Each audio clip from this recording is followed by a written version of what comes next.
Going down the same road, I'm carrying the same load. A heart, I stole a stolen heart. And I know it's getting real cold, and I know I'm getting so old, but we'll never be apart.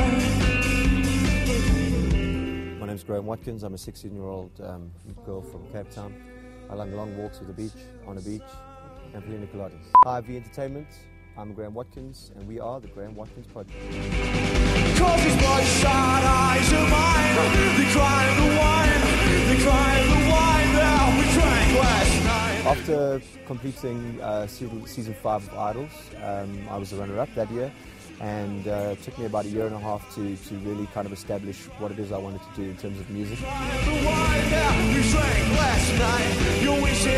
I think the Graeme Watkins Project are doing wonderful work, really good. I think they're fantastic. I think the fact that people go from Idols to do their own thing and use it as a platform, make their own music, even though they haven't necessarily won, and that's what the show's about. I think he's done a really good thing with what he was given, you know. He didn't just like take it and leave it and sit back and go, well, now what's anybody going to do for me? Like, he actually did something, and he's writing some cool songs. The band is cool. Yeah. They like, you know, they're cool to watch live as well, and they're good musicians. So I think it was actually really clever. It's a lot like what who's the guy we love, Dartry, Chris Dartry. He did the same thing. He entered Idols on his own, and then did really well, and then he had a name for his band, which all seemed like it sort of worked out for him that way. The Graeme Watkins Project, in my opinion, he was one of my favorite contestants, and it's just so cool to see him kicking it right now. It was so funny, I went to watch them a couple of months ago back in Cape Town before I came up here. So it's really cool to see him again. He's such a cool guy, great to hang out with. They're doing very, very well. It boils down to work. A lot of people say, oh, what happens to the Idol after they win, and how come there's so few of them that make it? It's because they're lazy. The ones who don't make it are lazy. You have to work. Adam Lambert's doing a whole lot better than Chris, whatever his name was. Chris Daughtry is still doing very well. The win is not the most important thing about this show. And Graham's proven that by going out there and working. He's got his band together, they're doing gigs, they're touring the country. That's what counts. Bloodshot eyes are mine. They cry in the wine. They cry in the wine that we drank last night. Being taken seriously in this industry, for me, was a very important thing. You know, to be able to stand alone and go, I'm a musician. I was a musician first and a musician after I entered the show.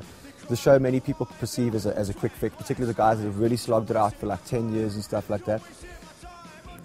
For me, it was also like, you know, it was kind of like a fast-track varsity. It taught me a lot as well, you know, it taught me confidence, it taught me how to kind of work the television as well, you know. And yes, you don't really get taken seriously, but I think now we're kind of proving ourselves as a band, as an act. And I think Idols is definitely something that someone should look into if they are interested in it. And the hard work starts after Idols. Idols gives you a hand, and it's up to you to grab it and run with it.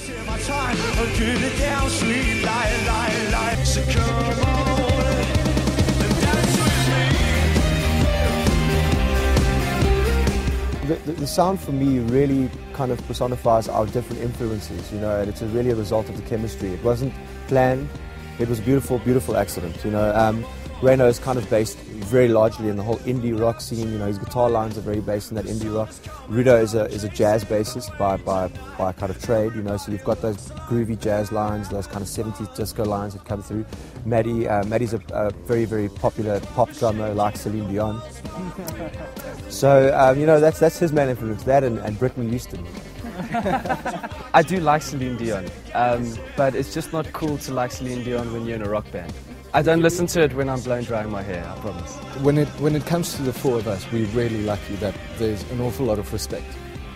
Everyone enjoys each other's company. Everyone has an enormous amount of respect for each other, and that solves a lot of problems just from word go. You know?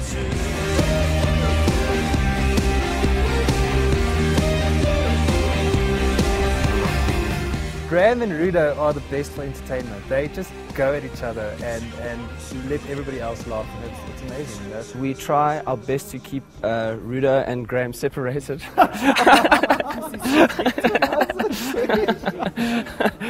Reina's always telling lame jokes, and he's got a maximum of 5 lame jokes a day. So he gets there really soon, like just after you work it out. 'Cause I had an affair. the song Music Affair is exactly what that is. It's about having an affair with the music, you know, being in a nightclub, having that relationship between the DJ, the crowd, and the music. And I think what the music video was trying to do was kind of put that in kind of a different context, but the same context. I play like a ringleader who kind of is a collector of talents per se. The band comes in and he kind of has this vision of he could trap them in this carnival. It's kind of like a dead carnival kind of thing. But a lot of people just said it's made them really scared of clowns for the rest of their lives. So it works in some way, I suppose.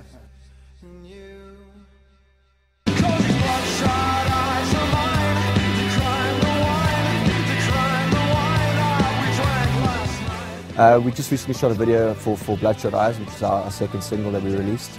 Bloodshot's music video was kind of, we wanted to go more along the lines of that dark kind of, more kind of heavy, because the song is quite genre specific. It's very rock driven, you know, with a slight kind of pop feel to it. It's about, you know, that kind of being in a tortured relationship, being in a place where it's never gonna heal itself. It's only really gonna just kind of, you know, repeat itself over and over again, and you're kind of stuck in this loveless. But the character that I play is just trying to save it, but it's just not going to work, you know. And that's kind of the basic storyline of that music video.